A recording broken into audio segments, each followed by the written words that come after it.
Sun Tzu and the Art of War. Chapter 1, Laying Plans. Sun Tzu said, "The art of war is of vital importance to the state. It is a matter of life and death, a road either to safety or to ruin. Hence it is a subject of inquiry which can on no account be neglected." The art of war, then, is governed by 5 constant factors to be taken into account in one's deliberations when seeking to determine the conditions obtaining in the field. These are 1. The moral law. 2. Heaven. 3. Earth. 4. The commander. 5. Method and discipline. The moral law causes the people to be in complete accord with their ruler, so that they will follow him regardless of their lives, undismayed by any danger. Heaven signifies night and day, cold and heat, times and seasons.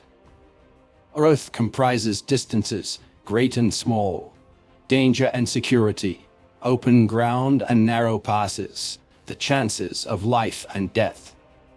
A commander stands for the virtues of wisdom, sincerity, benevolence, courage, and strictness.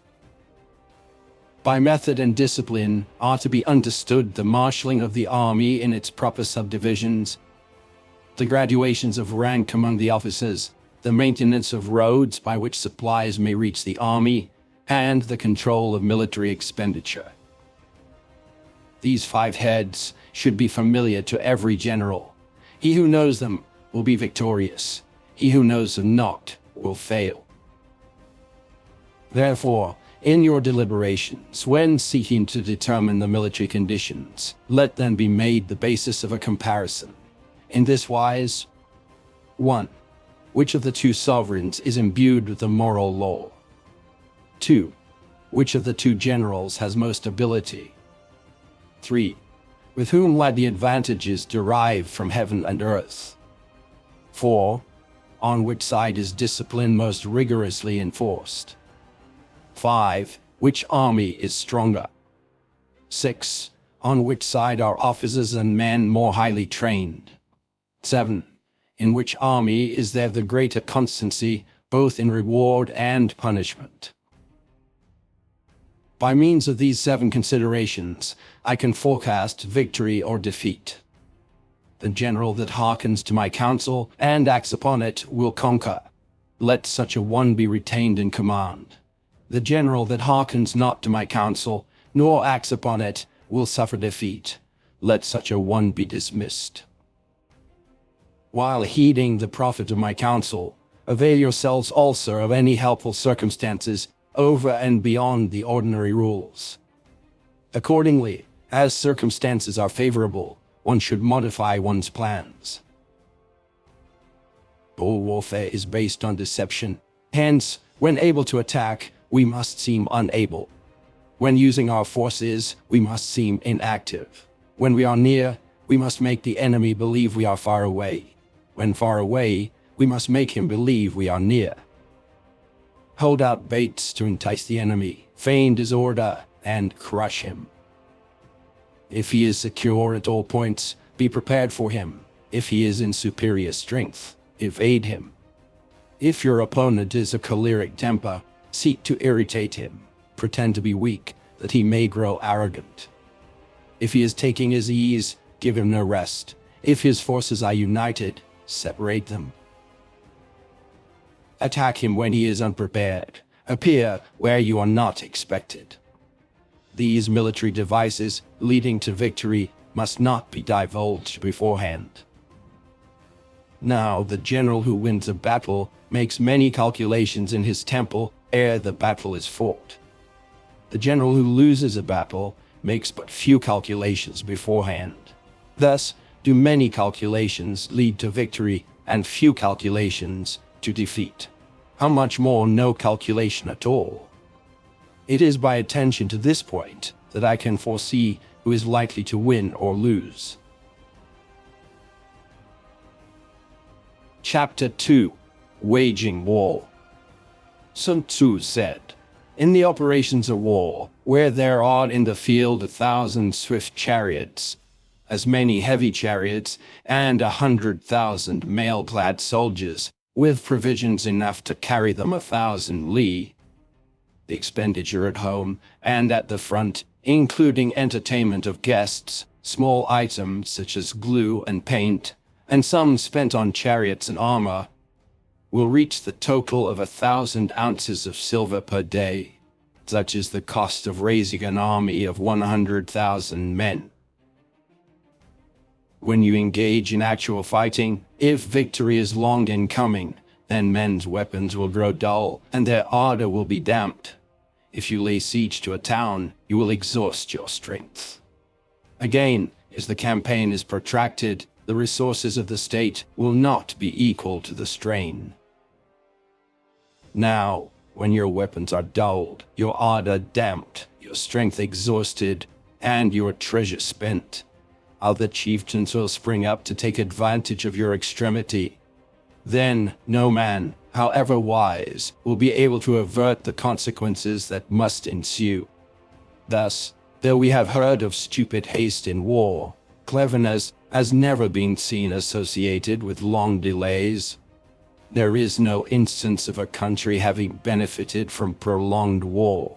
It is only one who is thoroughly acquainted with the evils of war that can thoroughly understand the profitable way of carrying it on.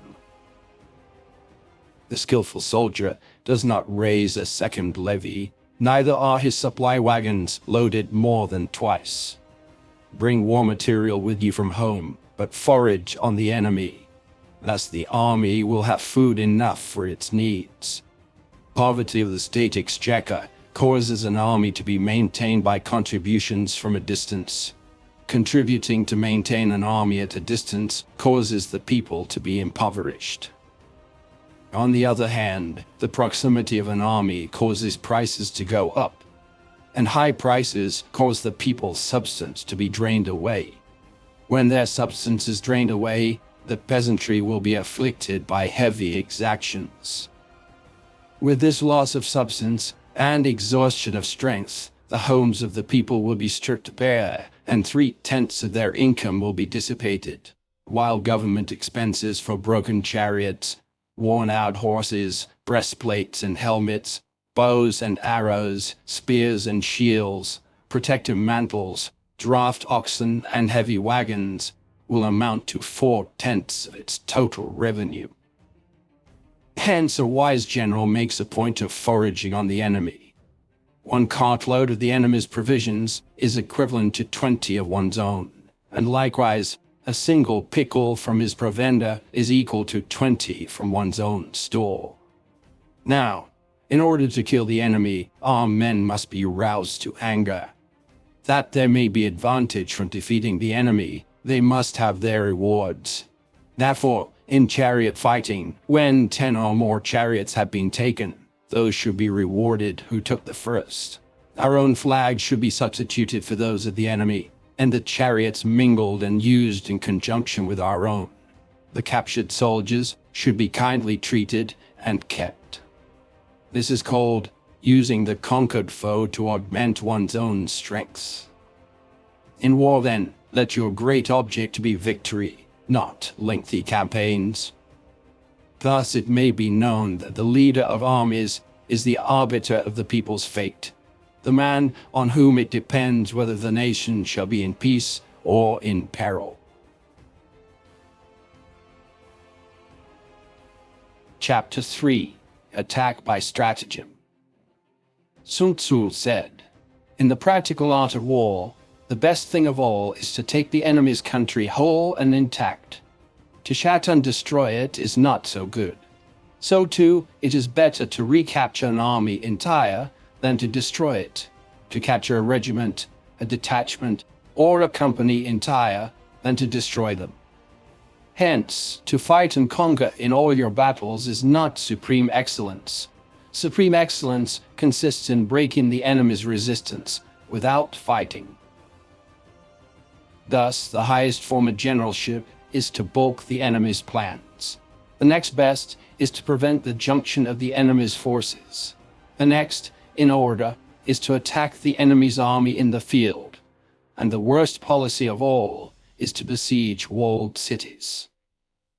The rule is not to besiege walled cities if it can possibly be avoided. The preparation of mantlets, movable shelters, and various implements of war will take up 3 whole months, and the piling up of mounds over against the walls will take 3 months more. The general, unable to control his irritation, will launch his men to the assault like swarming ants, with the result that 1/3 of his men are slain, while the town still remains untaken. Such are the disastrous effects of a siege. Therefore, the skilled leader subdues the enemy's troops without any fighting. He captures their cities without laying siege to them. He overthrows their kingdom without lengthy operations in the field. With his forces intact, he will dispute the mastery of the empire, and thus, without losing a man, his triumph will be complete. This is the method of attacking by stratagem. It is the rule in war. If our forces are 10 to the enemy's 1, to surround him. If 5 to 1, to attack him. If twice as numerous, to divide our army into 2. If equally matched, we can offer battle. If slightly inferior in numbers, we can avoid the enemy. If quite unequal in every way, we can flee from him. Hence, though an obstinate fight may be made by a small force, in the end, it must be captured by the larger force. Now, the general is the bulwark of the state. If the bulwark is complete at all points, the state will be strong. If the bulwark is defective, the state will be weak. There are 3 ways in which a ruler can bring misfortune upon his army: by commanding the army to advance or to retreat, being ignorant of the fact that it cannot obey. This is called hobbling the army. By attempting to govern an army in the same way as he administers a kingdom, being ignorant of the conditions which obtain in an army. This causes restlessness in the soldiers' minds. By employing the officers of his army without discrimination, so ignorance of the military principle of adaptation to circumstances. This shakes the confidence of the soldiers. But when the army is restless and distressful, trouble is sure to come from the other feudal princes. This is simply bringing anarchy into the army and flinging victory away. Thus we may know that there are 5 essentials for victory. 1. He will win who knows when to fight and when not to fight. 2. He will win who knows how to handle both superior and inferior forces. 3. He will win whose army is animated by the same spirit throughout all its ranks. 4. He will win who, prepared himself, waits to take the enemy unprepared. 5. He will win who has military capacity and is not interfered with by the sovereign. Hence the saying, if you know the enemy and know yourself, you need not fear the result of 100 battles. If you know yourself, but not the enemy, for every victory gained, you will also suffer a defeat. If you know neither the enemy nor yourself, you will succumb in every battle. Chapter 4. Tactical Dispositions. Sun Tzu said, "The good fighters of old first put themselves beyond the possibility of defeat, and then waited for an opportunity of defeating the enemy." To secure ourselves against defeat lies in our own hands, but the opportunity of defeating the enemy is provided by the enemy himself. Thus, the good fighter is able to secure himself against defeat, but cannot make certain of defeating the enemy. Hence the saying, one may know how to conquer without being able to do it. Security against defeat implies defensive tactics. Ability to defeat the enemy means taking the offensive. Standing on the defensive indicates insufficient strength. Attacking, a superabundance of strength.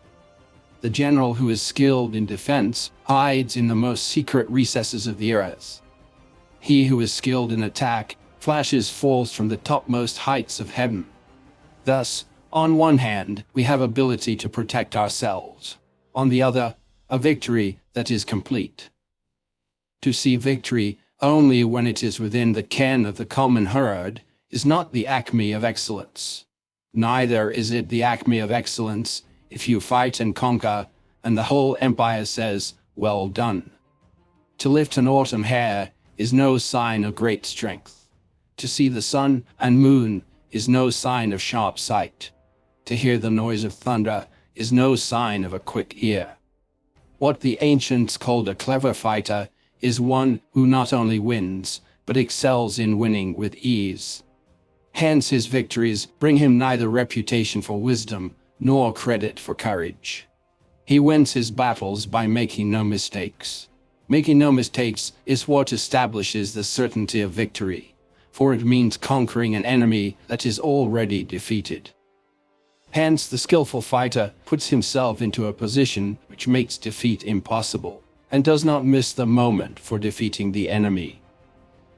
Thus it is that in war, the victorious strategist only seeks battle after the victory has been won, whereas he who is destined to defeat first fights and afterwards looks for victory.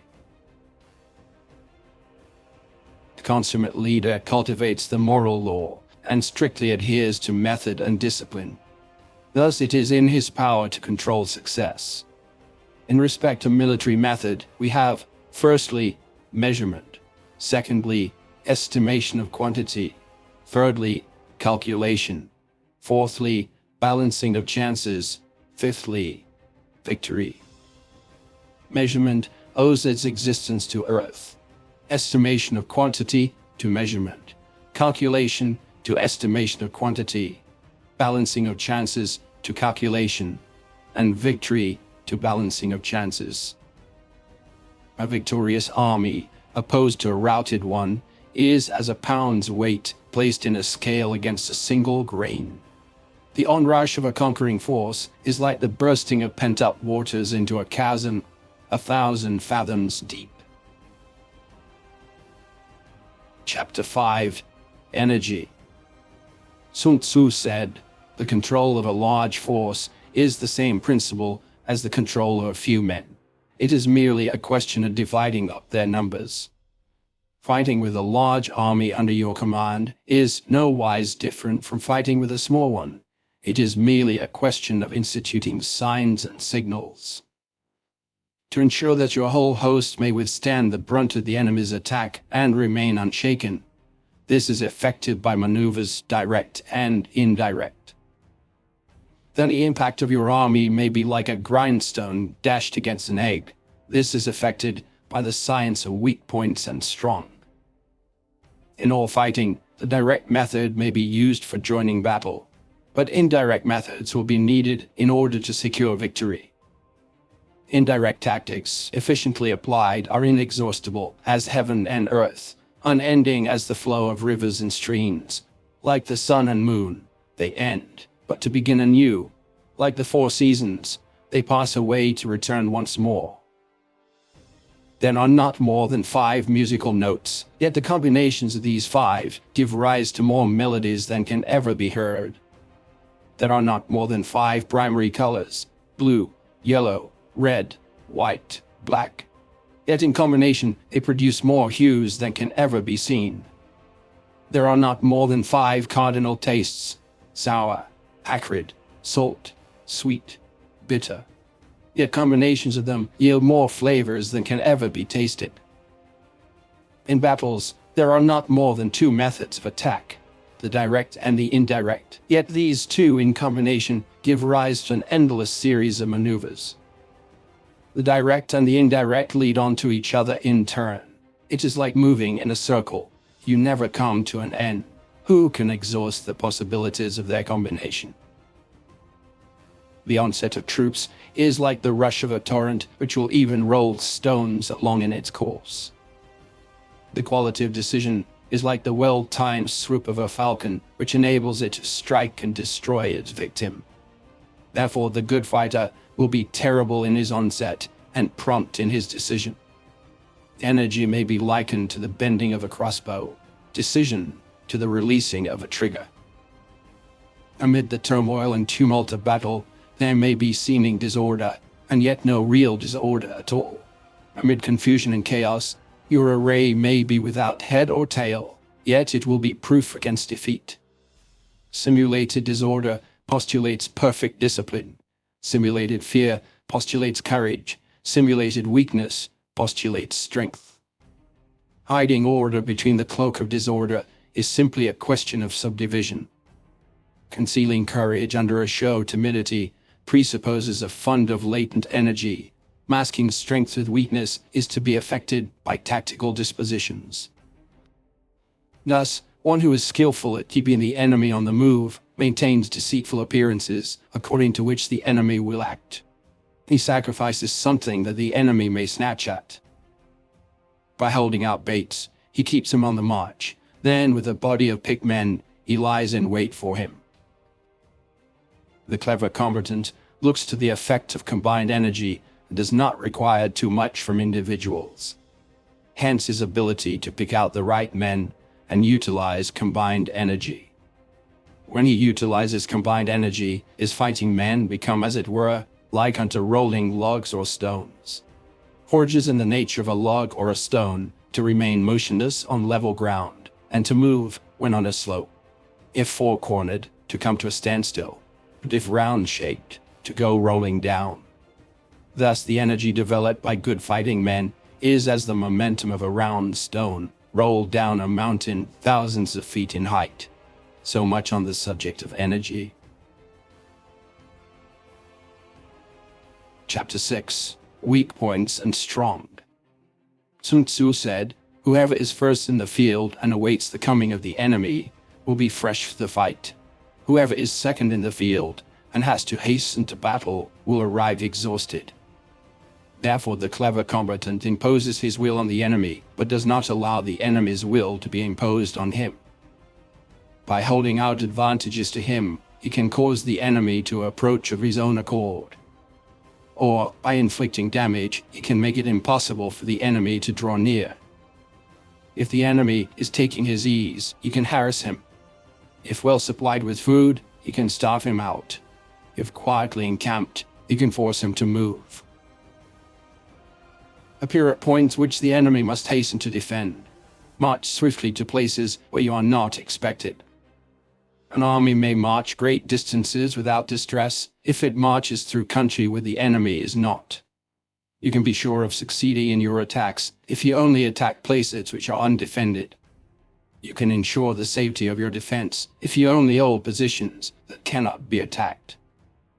Hence, that general is skillful in attack whose opponent does not know what to defend. And he is skillful in defense whose opponent does not know what to attack. O divine art of subtlety and secrecy, through you we learn to be invisible, through you inaudible, and hence we can hold the enemy's fate in our hands. You may advance and be absolutely irresistible if you make for the enemy's weak points. You may retire and be safe for pursuit if your movements are more rapid than those of the enemy. If we wish to fight, the enemy can be forced to an engagement even though he be sheltered behind a high rampart and a deep ditch. All we need to do is attack some other place that he will be obliged to relieve. If we do not wish to fight, we can prevent the enemy from engaging us even though the lines of our encampment be merely traced out on the ground. All we need to do is to throw something odd and unaccountable in his way.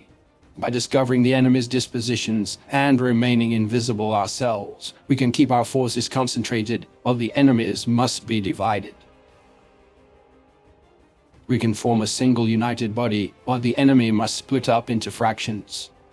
Hence, there will be a whole pitted against separate parts of a whole, which means that we shall be many to the enemy's few. And if we are able thus to attack an inferior force with a superior one, our opponents will be in dire straits.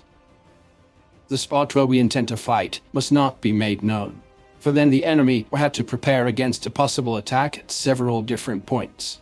And his forces being thus distributed in many directions, the numbers we shall have to face at any given point will be proportionately few. For should the enemy strengthen his van, he will weaken his rear. Should he strengthen his rear, he will weaken his van. Should he strengthen his left, he will weaken his right. Should he strengthen his right, he will weaken his left. If he sends reinforcements everywhere, he will everywhere be weak. Numerical weakness comes from having to prepare against possible attacks. Numerical strength from compelling our adversary to make these preparations against us. Knowing the place and the time of the coming battle, we may concentrate from the greatest distances in order to fight. But if neither time nor place be known, then the left wing will be impotent to succor the right equally impotent to succor the left, the van unable to relieve the rear, or the rear to support the van. How much more so if the furthest portions of the army are anything under 100 li apart, and even the nearest are separated by several li. Though according to my estimate, the soldiers away exceeded our own in number, that shall advantage them nothing in the matter of victory. I say then, that victory can be achieved. Though the enemy be stronger in numbers, we may prevent him from fighting. Scheme so as to discover his plans and the likelihood of their success. Rouse him and learn the principle of his activity or inactivity. Force him to reveal himself so as to find out his vulnerable spots. Carefully compare the opposing army with your own, so that you may know where strength is superabundant and where it is deficient. In making tactical dispositions, the highest pitch you can attain is to conceal them. Conceal your dispositions, and you will be safe from the prying of the subtlest spies, from the machinations of the wisest brains. How victory may be produced for them out of the enemy's own tactics, that is what the multitude cannot comprehend. All men can see the tactics whereby I conquer, but what none can see is the strategy out of which victory is evolved. Do not repeat the tactics which have gained you one victory, but let your methods be regulated by the infinite variety of circumstances. Military tactics are like unto water, for water in its natural course runs away from high places and hastens downwards. So in war, the way is to avoid what is strong and to strike at what is weak. Water shapes its course according to the nature of the ground over which it flows. The soldier works out his victory in relation to the foe whom he is facing. Therefore, just as water retains no constant shape, so in warfare there are no constant conditions. He who can modify his tactics in relation to his opponent and thereby succeed in winning may be called a heaven-born captain. The 5 elements, water, fire, wood, metal, earth, are not always equally predominant. The 4 seasons make way for each other in turn. There are short days and long. The moon has its periods of waning and waxing. Chapter 7. Maneuvering. Sun Tzu said, "In war, the general receives his commands from the sovereign. Having collected an army and concentrated his forces, he must blend and harmonize the different elements thereof before pitching his camp. After that comes tactical maneuvering, than which there is nothing more difficult. The difficulty of tactical maneuvering consists in turning the devious into the direct, and misfortune into gain. Thus, to take a long and circuitous route after enticing the enemy out of the way, and those starting after him to contrive to reach the goal before him, shows knowledge of the artifice of deviation.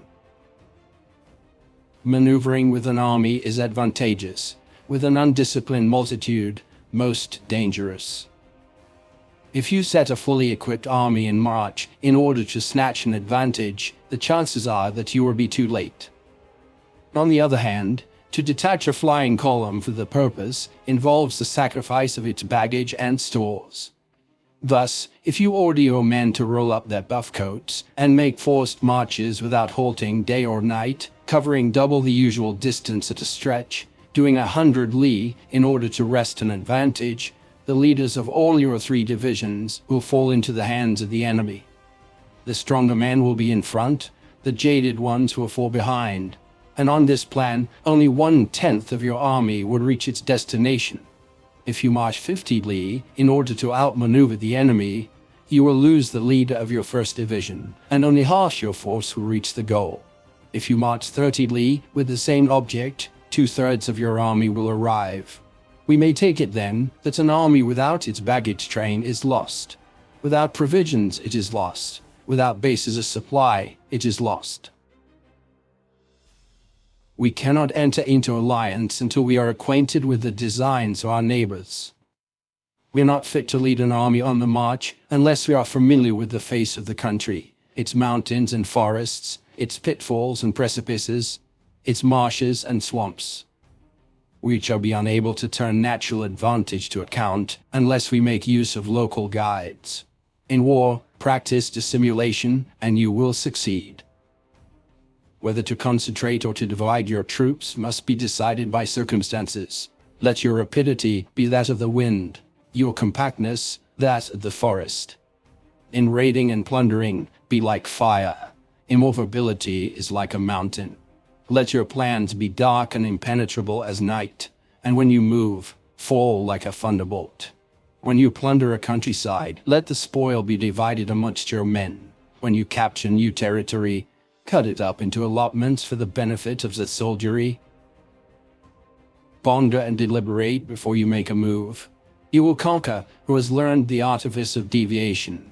Such is the art of maneuvering. The Book of Army Management says, on the field of battle, the spoken word does not carry far enough. Hence the institution of gongs and drums. Nor can ordinary objects be seen clearly enough. Hence the institution of banners and flags. Gongs and drums, banners and flags are means whereby the ears and eyes of the host may be focused on one particular point. The host, thus forming a single united body, it is impossible either for the brave to advance alone, or for the cowardly to retreat alone. This is the art of handling large masses of men.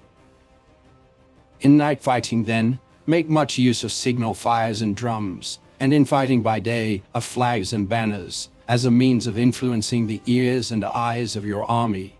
The whole army may be robbed of its spirit. A commander-in-chief may be robbed of his presence of mind. Now, a soldier's spirit is keenest in the morning. By noonday it has begun to flag, and in the evening his mind is bent only on returning to camp. A clever general, therefore, avoids an army when the spirit is keen, but attacks it when it is sluggish and inclined to return. This is the art of studying moods. Disciplined and calm, to await the appearance of disorder and hubbub amongst the enemy. This is the art of retaining self-possession. To be near the goal while the enemy is still far from it. To wait at ease while the enemy is toiling and struggling. To be well fed while the enemy is famished. This is the art of husbanding one's strength. To refrain from intercepting an enemy whose banners are in perfect order. To refrain from attacking an army drawn up in calm and confident array. This is the art of studying circumstances.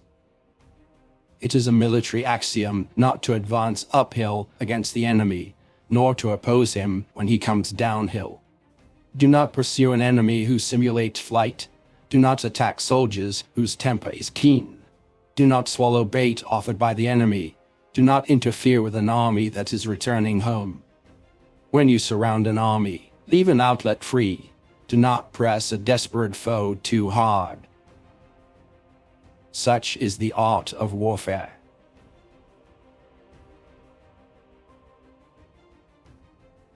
Chapter 8.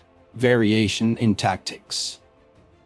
Sun Tzu said, in war, the general receives his commands from the sovereign, collects his army, and concentrates his forces. When in difficult country, do not encamp. In country where high roads intersect, join hands with your allies. Do not linger in dangerously isolated positions. In hemmed-in situations, you must resort to stratagem. In desperate position, you must fight. There are roads which must not be followed, armies which must not be attacked, towns which must be besieged, positions which must not be contested, commands of the sovereign which must not be obeyed. The general, who thoroughly understands the advantages that accompany variation of tactics, knows how to handle his troops. The general, who does not understand these, may be well acquainted with the configuration of the country, yet he will not be able to turn his knowledge to practical account. So, the student of war who is unversed in the art of war of varying his plans, even though he be acquainted with the 5 advantages, will fail to make the best use of his men. Hence, in the wise leader's plans, considerations of advantage and of disadvantage will be blended together. If our expectation of advantage be tempered in this way, we may succeed in accomplishing the essential part of our schemes. If, on the other hand, in the midst of difficulties, we are always ready to seize an advantage, we may extricate ourselves from misfortune. Reduce the hostile chiefs by inflicting damage on them, and make trouble for them, and keep them constantly engaged. Hold out specious allurements, and make them rush to any given point. The art of war teaches us to rely not on the likelihood of the enemy's not coming, but on our own readiness to receive him. Not on the chance of his not attacking, but rather on the fact that we have made our position unassailable. There are 5 dangerous faults which may affect a general. 1. Recklessness, which leads to destruction. 2. Cowardice, which leads to capture. 3. A hasty temper, which can be provoked by insults. 4. A delicacy of honor, which is sensitive to shame. 5. Over-solicitude for his men, which exposes him to worry and trouble. These are the 5 besetting sins of a general, ruinous to the conduct of war. When an army is overthrown and its leader slain, the cause will surely be found among these 5 dangerous faults. Let them be subject of meditation. Chapter 9. The Army on the March. Sun Tzu said, "We come now to the question of encamping the army and observing signs of the enemy. Pass quickly over mountains and keep in the neighborhood of valleys. Camp in high places, facing the sun. Do not climb heights in order to fight. So much for mountain warfare. After crossing a river, you should get far away from it. When an invading force crosses a river in its onward march, do not advance to meet it midstream. It will be best to let half the army get across and then deliver your attack. If you are anxious to fight, you should not go to meet the invader near a river which he has to cross. Moor your craft higher up than the enemy and facing the sun. Do not move upstream to meet the enemy. So much for river warfare. In crossing salt marshes, your sole concern should be to get over them quickly without any delay. If forced to fight in a salt marsh, you should have water and grass near you and get your back to a clump of trees. So much for operations in salt marshes. In dry, level country, take up an easily accessible position with rising ground to your right and on your rear, so that the danger may be in front and safety lie behind. So much for campaigning in flat country. These are 4 useful branches of military knowledge which enabled the Yellow Emperor to vanquish 4 several sovereigns. All armies prefer high ground to low and sunny places to dark. If you are careful with your men and camp on hard ground, the army will be free from disease of every kind, and this will spell victory. When you come to a hill or a bank, occupy the sunny side with a slope on your right rear. Thus, you will at once act for the benefit of your soldiers and utilize the natural advantages of the ground. When, in consequence of heavy rains up country, a river which you wish to ford is swollen and flecked with foam, you must wait till it subsides. Country in which there are precipitous cliffs with torrents running between, deep natural hollows, confined places, tangled thickets, quagmires and crevices, should be left with all possible speed and not approached. While we keep away from such places, we should get the enemy to approach them. While we face them, we should let the enemy have them on its rear. If in the neighborhood of your camp there should be any hilly country, Ponds surrounded by aquatic grass, hollow basins filled with reeds, all woods with thick undergrowth. They must be carefully routed out and searched, for these are places where men in ambush or insidious spies are likely to be lurking. When the enemy is close at hand and remains quiet, he is relying on the natural strength of his position. When he keeps aloof and tries to provoke a battle, he is anxious for the other side to advance. If his place of encampment is easy of access, he is tendering a bait. Movement amongst the trees of a forest shows that the enemy is advancing. The appearance of a number of screens in the midst of thick grass means that the enemy wants to make us suspicious. The rising of birds at their flight is the sign of an ambuscade. Startled beasts indicate that a sudden attack is coming. When there is dust rising in a high column, it is the sign of chariots advancing. When the dust is low, but spread over a wide area, it betokens the approach of infantry. When it branches out in different directions, it shows that parties have been sent to collect firewood. A few clouds of dust moving to and fro signify that the army is encamping. Humble words and increased preparations are signs that the enemy is about to advance. Violent language and driving forward as if to attack are signs that he would retreat. When the light chariots come out first and take up a position on the wings, it is a sign that the enemy is forming for battle. Peace proposals, unaccompanied by a sworn covenant, indicate a plot. When there is much running about and the soldiers fall into rank, it means that the critical moment has come. When some are seen advancing and some retreating, it is a lure. When the soldiers stand leaning on their spears, they are faint from want of food. If those who are sent to draw water begin by drinking themselves, the army is suffering from thirst. If the enemy sees an advantage to be gained and makes no effort to secure it, the soldiers are exhausted. If birds gather on any spot, it is unoccupied. Clamor by night betokens nervousness. If there is a disturbance in the camp, the general's authority is weak. If the banners and flags are shifted about, sedition is afoot. If the officers are angry, it means the men are weary.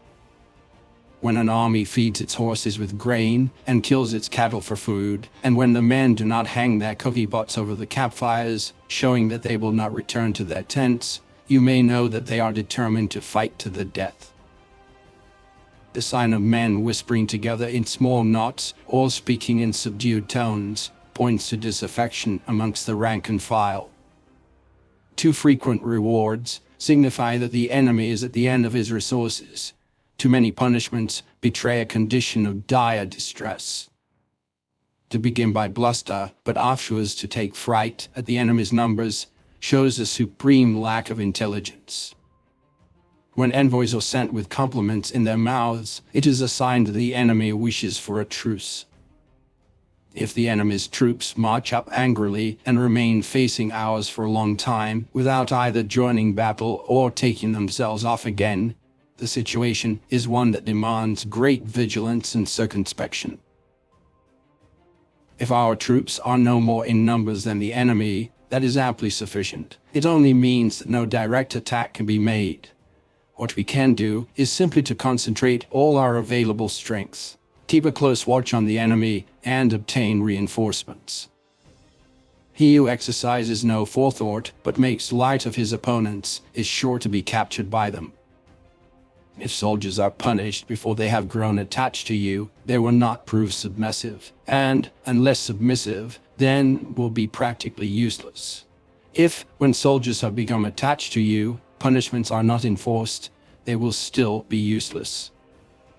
Therefore, soldiers must be treated in the first instance with humanity, but kept under control by means of iron discipline. This is a certain road to victory. If in training soldiers, commands are habitually enforced, the army will be well disciplined. If not, its discipline will be bad. If a general shows confidence in his men, but always insists on his orders being obeyed, the gain will be mutual. Chapter 10. Terrain. Sun Tzu said, we may distinguish 6 kinds of terrain, to wit: 1. Accessible ground. 2. Entangling ground. 3. Temporizing ground. 4. Narrow passes. 5. Precipitous heights. 6. Positions at a great distance from the enemy. Ground which can be freely traversed by both sides is called accessible. With regard to ground of this nature, be before the enemy in occupying the raised and sunny spots, and carefully guard your line of supplies. Then you will be able to fight with advantage. Ground which can be abandoned but is hard to reoccupy is called entangling. From a position of this sort, if the enemy is unprepared, you may sally forth and defeat him. But if the enemy is prepared for your coming and you fail to defeat him, then, return being impossible, disasters will ensue. When the position is such that neither side will gain by making the first move, it is called temporizing ground. In a position of this sort, even though the enemy should offer us an attractive bait, it will be advisable not to stir forth, but rather to retreat, thus enticing the enemy in his turn. Then, when part of his army has come out, we may deliver our attack with advantage. With regard to narrow passes, if you can occupy them first, let them be strongly garrisoned and await the advent of the enemy. Should the army forestall you in occupying a pass, do not go after him if the pass is fully garrisoned, but only if it is weakly garrisoned. With regard to precipitous heights, if you are beforehand with your adversary, you should occupy the raised and sunny spots, and there wait for him to come up. If the enemy has occupied them before you, do not follow him, but retreat and try to entice him away. If you are situated at a great distance from the enemy, and the strength of the two armies is equal, it is not easy to provoke a battle, and fighting will be to your disadvantage. These 6 are the principles connected with earth. The general who has attained a responsible post must be careful to study them. Now an army is exposed to 6 several calamities not arising from natural causes, but from faults for which the general is responsible. These are: 1. Flight. 2. Insubordination. 3. Collapse. 4. Ruin. 5. Disorganization. 6. Rout. Other conditions being equal, if one force is hurled against another 10 times its size, the result will be the flight of the former. When the common soldiers are too strong and their officers too weak, the result is insubordination. When the officers are too strong and the common soldiers too weak, the result is collapse. When the higher officers are angry and insubordinate, and on meeting the enemy give battle on their own account, from a feeling of resentment, before the commander-in-chief can tell whether or no he is in a position to fight, the result is ruin. When the general is weak and without authority, when his orders are not clear and distinct, when there are no fixed duties assigned to officers and men, and the ranks are formed in a slovenly, haphazard manner, the result is utter disorganization. When a general, unable to estimate the enemy's strength, allows an inferior force to engage a larger one, or hurls a weak detachment against a powerful one, and neglects to place picked soldiers in the front rank, the result must be rout. There are 6 ways of courting defeat, which must be carefully noted by the general who has attained a responsible post. The natural formation of the country is the soldier's best ally, but a power of estimating the adversary, of controlling the forces of victory, and of shrewdly calculating difficulties, dangers, and distances constitutes the test of a great general. He who knows these things, and in fighting puts his knowledge into practice, will win his battles. He who knows them not, nor practices them, will surely be defeated. If fighting is sure to result in victory, then you must fight, even though the ruler forbid it. If fighting will not result in victory, then you must not fight, even at the ruler's bidding. The general who advances without coveting fame and retreats without fearing disgrace whose only thought is to protect his country and do good service for his sovereign, is the jewel of the kingdom. Regard your soldiers as your children, and they will follow you into the deepest valleys. Look upon them as your own beloved sons, and they will stand by you even unto death. If, however, you are indulgent but unable to make your authority felt, kind-hearted but unable to enforce your commands, and incapable, moreover, of quelling disorder, then your soldiers must be likened to spoilt children. They are useless for any practical purpose. If we know that our own men are in a condition to attack, but are unaware that the enemy is not open to attack, we have gone only halfway towards victory. If we know that the enemy is open to attack, but are unaware that our own men are not in a condition to attack, we have only gone halfway towards victory. If we know that the enemy is open to attack, and also know that our men are in a condition to attack, but are unaware that the nature of the ground makes fighting impracticable, we have still gone only halfway towards victory. Hence the experienced soldier, once in motion, is never bewildered. Once he has broken camp, he is never at a loss. Hence the saying, if you know the enemy and know yourself, your victory will not stand in doubt. If you know heaven and know earth, you may make your victory complete. Chapter 11. The 9 Situations. Sun Tzu said, "The art of war recognizes 9 varieties of ground. 1. Dispersive ground. 2. Facile ground. 3. Contentious ground. 4. Open ground. 5. Ground intersecting highways. 6. Serious ground. 7. Difficult ground. 8. Hemmed-in ground. 9. Desperate ground." When a chieftain is fighting in his own territory, it is dispersive ground. When he has penetrated into hostile territory, but to no great distance, it is facile ground. Ground the possession of which imports great advantage to either side is contentious ground. Ground on which each side has liberty of movement is open ground. Ground which forms the key to 3 contiguous states, so that he who occupies it first has most of the empire at his command, is a ground of intersecting highways. When an army has penetrated into the heart of a hostile country, leaving a number of fortified cities in its rear, it is serious ground. Mountain forests, rugged steeps, marshes and fens, all country that is hard to traverse, this is difficult ground.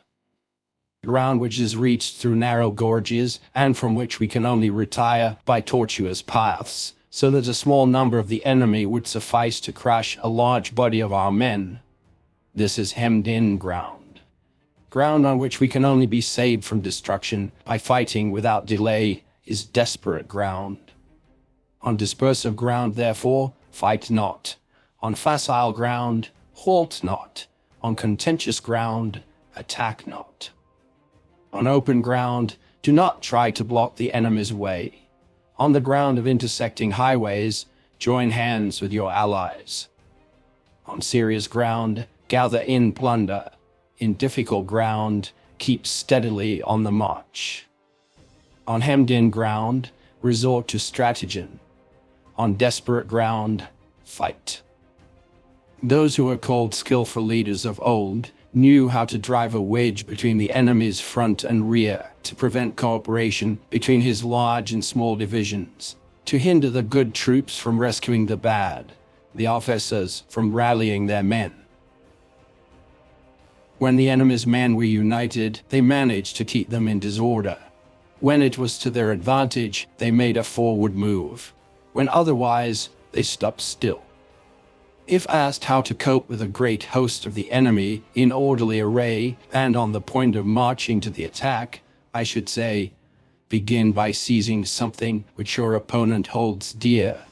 Then he will be amenable to your will. Rapidity is the essence of war. Take advantage of the enemy's unreadiness. Make your way by unexpected routes and attack unguarded spots. The following are the principles to be observed by an invading force. The further you penetrate into a country, the greater will be the solidarity of your troops, and thus the defenders will not prevail against you. Make forays in fertile country in order to supply your army with food. Carefully study the well-being of your men and do not overtax them. Concentrate your energy and hoard your strength.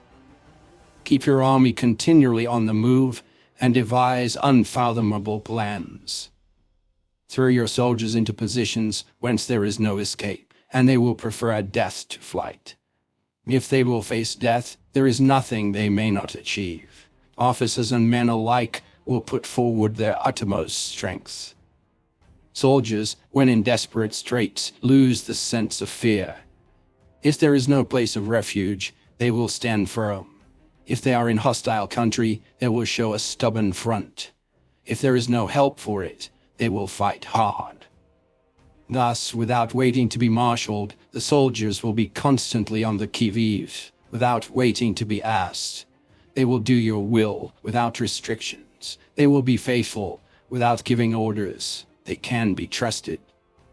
Prohibit the taking of omens and do away with superstitious doubts. Then, until death itself comes, no calamity need be feared.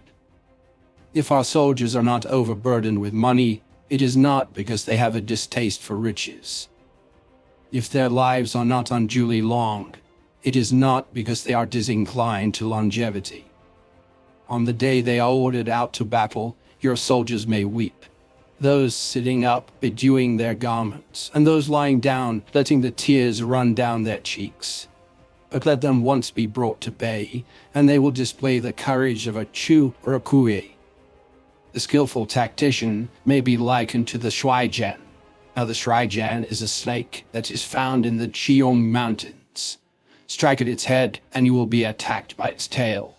Strike at its tail, and you will be attacked by its head. Strike at its middle, and you will be attacked by the head and tail, both. Asked if an army can be made to imitate the shuaijian, I should answer yes. For the men of Wu and the men of Yue are enemies, yet if they are crossing a river in the same boat and are caught by a storm, they will come to each other's assistance, just as the left hand helps the right. Hence, it is not enough to put one's trust in the tethering of horses and the burying of chariot wheels in the ground. The principle on which to manage an army is to set up one standard of courage which all must reach. How to make the best of both strong and weak, that is a question involving the proper use of ground. Thus, the skillful general conducts his army just as though he were leading a single man, willy-nilly, by the hand. It is the business of a general to be quiet and thus ensure secrecy, upright and just, and thus maintain order. He must be able to mystify his officers and men by false reports and appearances, and thus keep them in total ignorance. By altering his arrangements and changing his plans, he keeps the enemy without definite knowledge. By shifting his camp and taking circuitous routes, he prevents the enemy from anticipating his purpose. At the critical moment, the leader of an army acts like one who has climbed up a height and then kicks away the ladder behind him. He carries his men deep into hostile territory before he shows his hand. He burns his boats and breaks his cooking pots. Like a shepherd driving a flock of sheep, he drives his men this way and that, and nothing knows whither he is going. To muster his host and bring it into danger, this may be termed the business of the general. The different measures suited to the 9 varieties of ground, the expediency of aggressive or defensive tactics, and the fundamental laws of human nature. These are things that must most certainly be studied. When invading hostile territory, the general principle is that penetrating deeply brings cohesion. Penetrating but a short way means dispersion. When you leave your own country behind and take your army across neighborhood territory, you find yourself on critical ground. where there are means of communication on all four sides, the ground is one of intersecting highways. When you penetrate deeply into a country, it is serious ground. When you penetrate but a little way, it is facile ground. When you have your enemy's strongholds on your rear and narrow passes in front, it is hemmed-in ground. When there is no place of refuge at all, it is desperate ground. Therefore, on dispersive ground, I would inspire my men with unity of purpose. On facile ground, I would see that there is close connection between all parts of my army. On contentious ground, I would hurry up my rear. On open ground, I would keep a vigilant eye on my defenses. On ground of intersecting highways, I would consolidate my alliances. On serious ground, I would try to ensure a continuous stream of supplies. On difficult ground, I would keep pushing on along the road. On hemmed-in ground, I would block any way of retreat. On desperate ground, I would proclaim to my soldiers the hopelessness of saving their lives. For it is the soldier's disposition to offer an obstinate resistance when surrounded, to fight hard when he cannot help himself, and to obey promptly when he has fallen into danger. We cannot enter into alliance with the neighboring princes until we are acquainted with their designs. We are not fit to lead an army on the march unless we are familiar with the face of the country, its mountains and forests, its pitfalls and precipices, its marshes and swamps. We shall be unable to turn natural advantages to account unless we make use of local guides. To be ignored of any one of the following 4 or 5 principles does not befit a warlike prince. When a warlike prince attacks a powerful state, his generalship shows itself in preventing the concentration of the enemy's forces. He overawes his opponents, and their allies are prevented from joining against him. Hence he does not strive to ally himself with all and sundry, nor does he foster the power of other states. He carries out his own secret designs, keeping his antagonists in awe. Thus he is able to capture their cities and overthrow their kingdoms.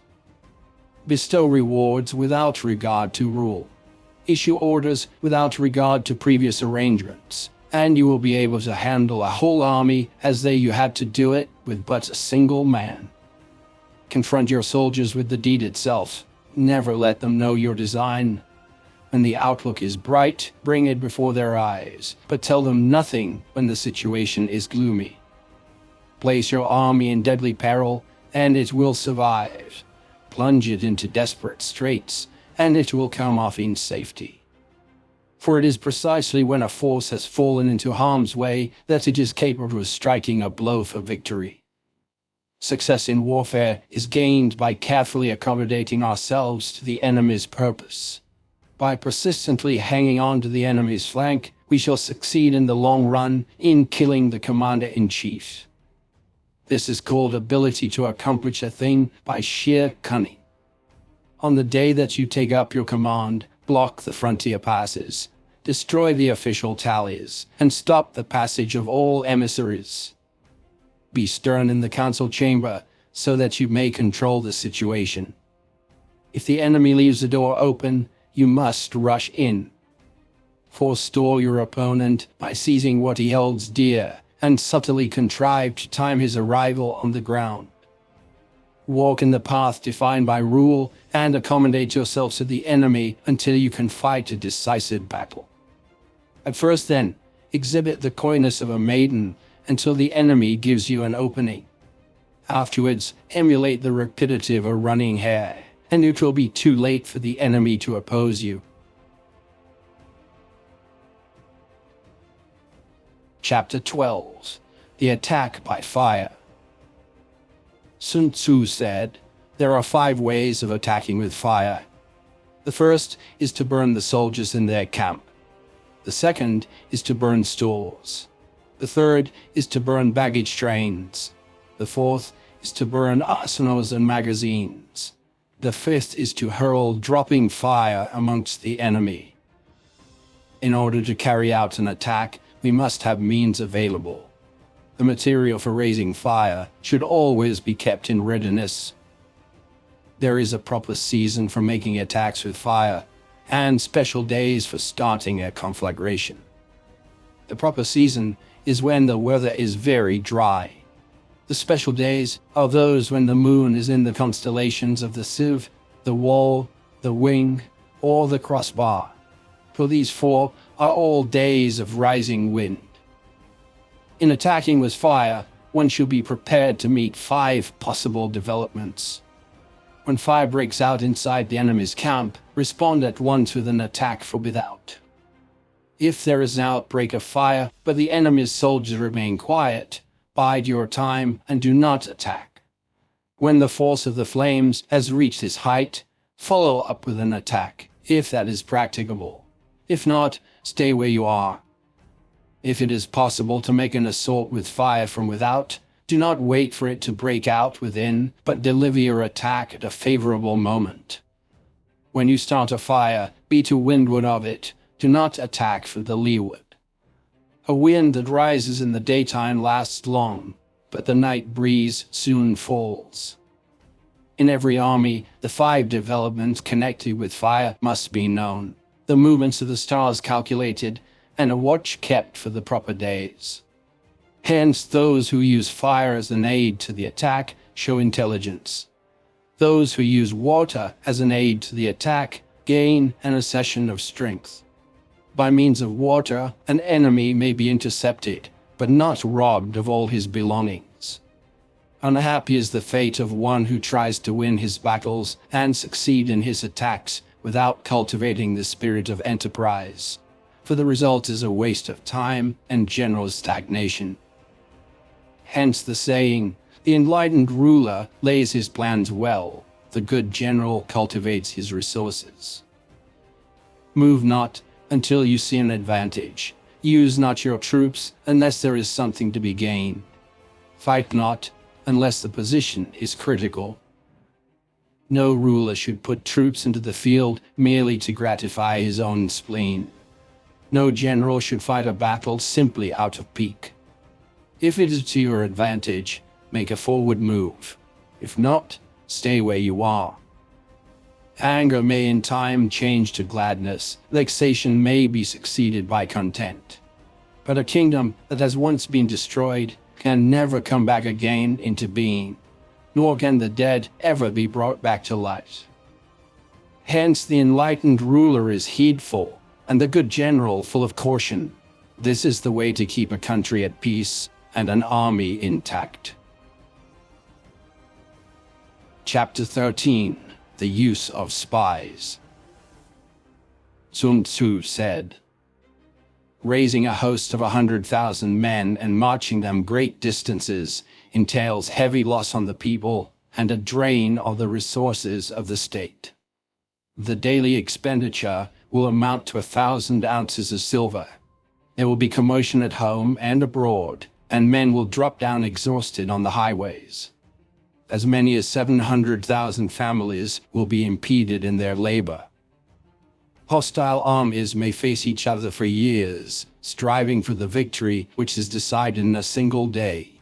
This being so, to remain in ignorance of the enemy's condition, simply because one grudges the outlay of 100 ounces of silver in honors and emoluments, is the height of inhumanity.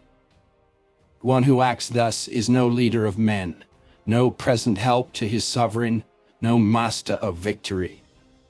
Thus, what enables the wise sovereign and the good general to strike and conquer and achieve things beyond the reach of ordinary men is foreknowledge.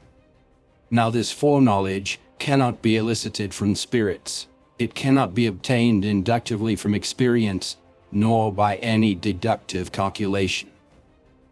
Knowledge of the enemy's dispositions can only be obtained from other men. Hence the use of spies, of whom there are 5 classes. 1. Local spies. 2. Inward spies. 3. Converted spies. 4. Doomed spies. 5. Surviving spies. When these 5 kinds of spy are all at work, none can discover the secret system. This is called divine manipulation of the threads. It is the sovereign's most precious faculty. Having local spies means employing the services of the inhabitants of a district. Having inward spies, making use of officials of the enemy. Having converted spies, getting hold of the enemy's spies and using them for our own purposes. Having doomed spies, doing certain things openly for purposes of deception and allowing our spies to know of them and report them to the enemy. Surviving spies, finally, are those who bring back news from the enemy's camp. Hence, it is that which none in the whole army are more intimate relations to be maintained than with spies. None should be more liberally rewarded. In no other business should greater secrecy be preserved. Spies cannot be usefully employed without a certain intuitive sagacity. They cannot be properly managed without benevolence and straightforwardness. Without subtle ingenuity of mind, one cannot make certain of the truth of their reports. Be subtle, and use your spies for every kind of business. If a secret piece of news is divulged by a spy before the time is ripe, he must be put to death, together with the man to whom the secret was told. Whether the object be to crush an army, to storm a city, or to assassinate an individual, it is always necessary to begin by finding out the names of the attendants, the aides-de-camp, and doorkeepers, and centers of the general in command. Our spies must be commissioned to ascertain these. The enemy spies who have come to spy on us must be sought out, tempted with bribes, led away, and comfortably housed. Thus they will become converted spies and available for our service. It is through the information brought by the converted spy that we are able to acquire and employ local and inward spies. It is owing to his information again that we can cause the doomed spy to carry false tidings to the enemy. Lastly, it is by his information that the surviving spy can be used on appointed occasions. The end and aim of spying, in all its 5 varieties, is knowledge of the enemy, and this knowledge can only be derived in the first instance from the converted spy. Hence, it is essential that the converted spy be treated with the utmost liberality. Of old, the rise of the Yin dynasty was due to Ai Qi, who had served under the Hsia. Likewise, the rise of the Zhou dynasty was due to Liu Ye, who had served under the Yin. Hence, it is only the enlightened ruler and the wise general who will use the highest intelligence of the army for purposes of spying, and thereby they achieve great results. Spies are a most important element in warfare because on them depends an army's ability to move.